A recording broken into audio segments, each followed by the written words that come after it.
Okay, we tried to knock these burrs off more. I had a little fine file, really dull, so it didn't really do anything.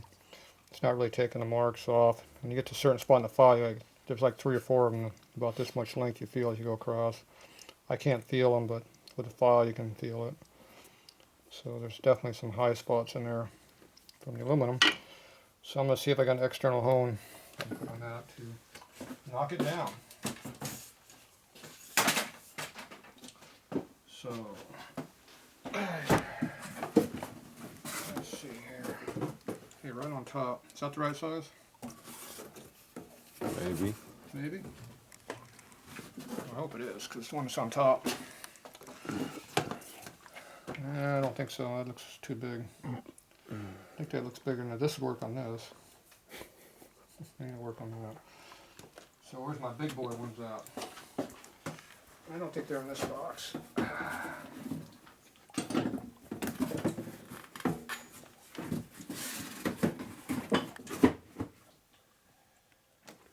Let's see, external extra large. Be in that box? Really big ones are up on that shelf somewhere. I think that's where I put them.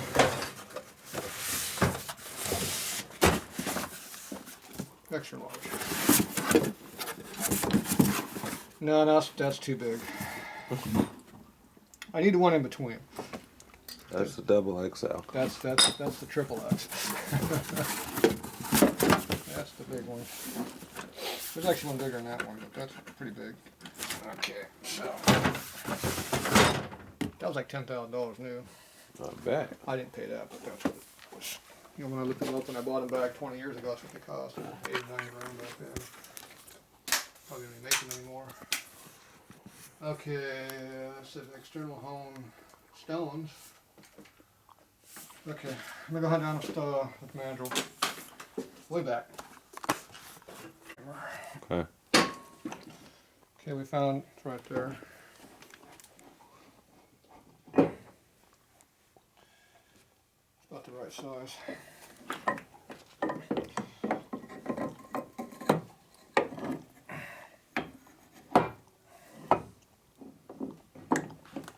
Damn it. Awkward.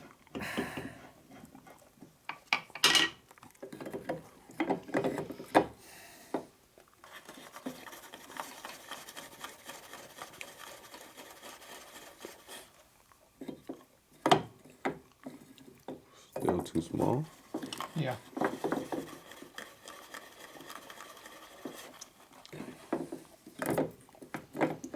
It's getting bigger, isn't it?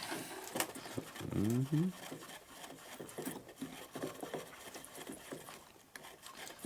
The next one up's that real big one. I want to do that.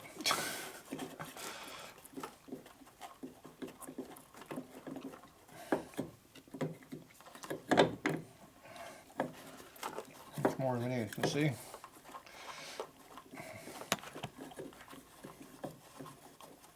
I'm running out of room.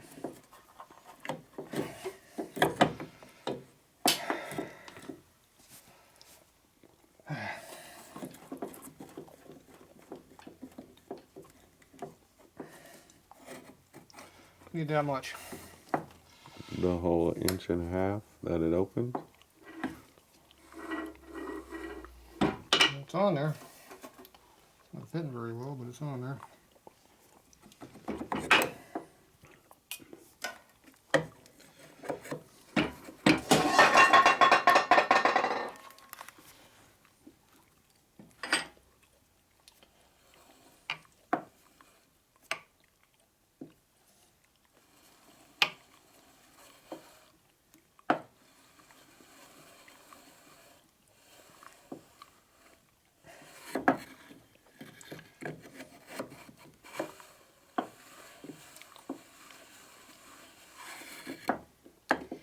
Okay.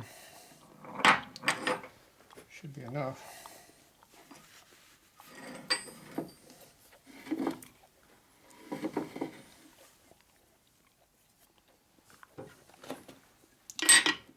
Okay, hold on to this so it doesn't fall. Pull it out. Just lay it down on the table. Stand it up. Stand it up. Straight up. Yeah, like that. Balances that way pretty nicely.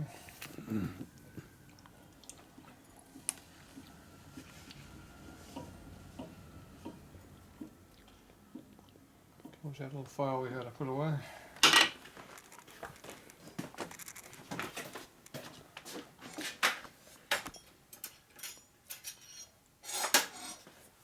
Really sharp one.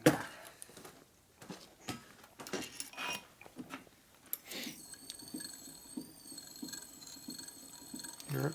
Mm-hmm. And get it all the way off.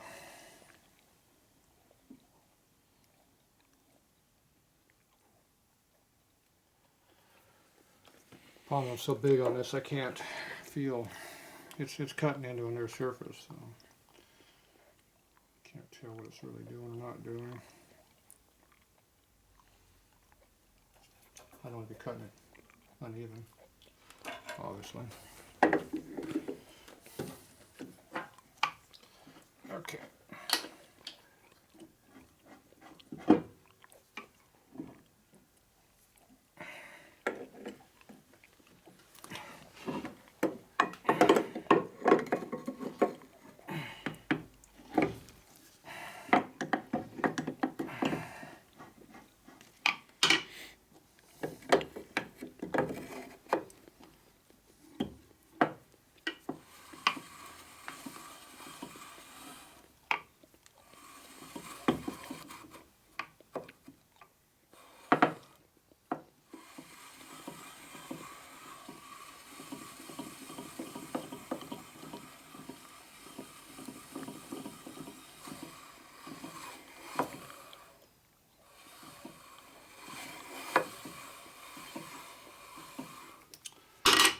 See, I can't go any deeper than that, so I can't keep the stone true. It's just going to keep cutting the stone unevenly. Mm-hmm. That's about all I can do with that. It's not cutting anymore unless I just keep cramming down on it, which I don't want to keep doing.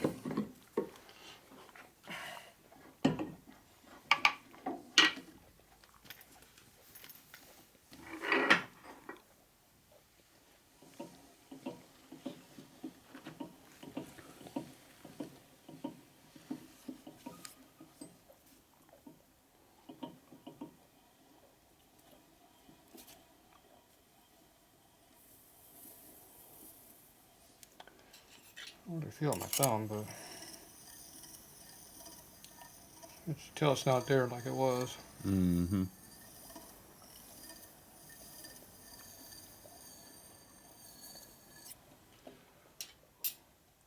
It might just be that scratch I'm feeling too, but I don't think so.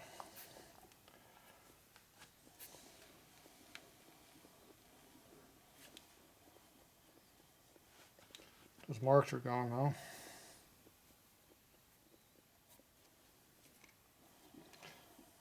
I'm good with it. Okay, so we got to clean this up pretty good here because we got grit on it now. Other than that, this one's done. Ready to go into the motor, which you didn't bring on with you. Now you got new bearings in the case, using the old bearings? What do you got? Oh, no. I ain't got no new bearings. You said the bearings were fine. Okay, you use the old screw-up bearings? Perfect. You said they were fine. I asked you all of these questions because I wanted to go to Timken bearings. Now we do tension. I would definitely not do that. Too much work. I'm not a big fan of that Jim's conversion kit either. Which is hardware kit all sides. I've seen too many of those come loose in the case, so like I said, I'm not a big fan of that. But, alright, we'll get this cleaned up and you'll slam in the motor, I guess. Alright.